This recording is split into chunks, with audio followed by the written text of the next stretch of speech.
Puis le programme national de certification des compétences au métier de technicien des systèmes solaires photovoltaïques et de l'efficacité énergétique a été lancé à Abidjan.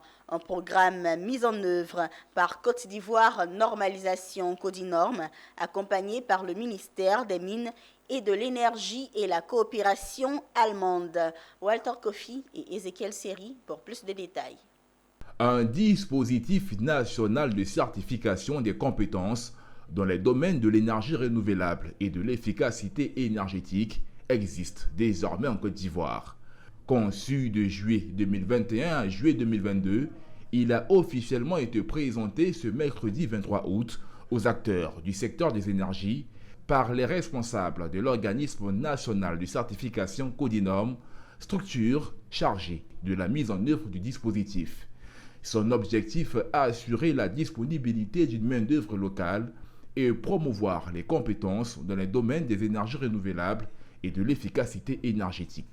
La plupart des acteurs découvraient ce qu'on appelle la certification des compétences. Vous savez, certains pensaient qu'il suffit d'avoir un diplôme, n'est-ce pas, pour être certifié. Certains pensaient que l'expertise n'est peut-être pas requise, mais il faut de l'expérience. Il faut être, comme tout à l'heure la présentation a été faite, il faut quand même de l'expérience, il faut que vous puissiez prouver que vous savez faire des installations. Donc vous avez certes des connaissances théoriques, mais encore faudrait-il que vous puissiez démontrer sur le terrain que vous avez les compétences requises. Dans un moment d'échange, les administrateurs de Codinorm ont répondu aux préoccupations des participants sur les procédures de ce nouveau programme de certification des compétences. Une initiative qui est pour les acteurs du secteur la bienvenue.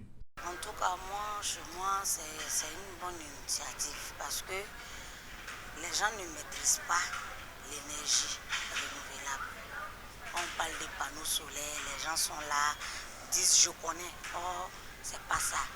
Par rapport à l'installation, il y a plein de défauts et ça bousille, ça fait dépenser gratuitement les gens, ça fait des pertes et ça fait que les gens n'ont plus confiance aux énergies renouvelables. Il faut dire que la mise en œuvre de ce dispositif bénéficie de l'accompagnement du ministère des Mines et de l'Énergie à travers la direction de l'énergie et de l'accompagnement technique et financier de la coopération allemande et la GIZ à travers son projet de formation professionnelle dans les secteurs des énergies renouvelables et de l'efficacité énergétique, PROFER.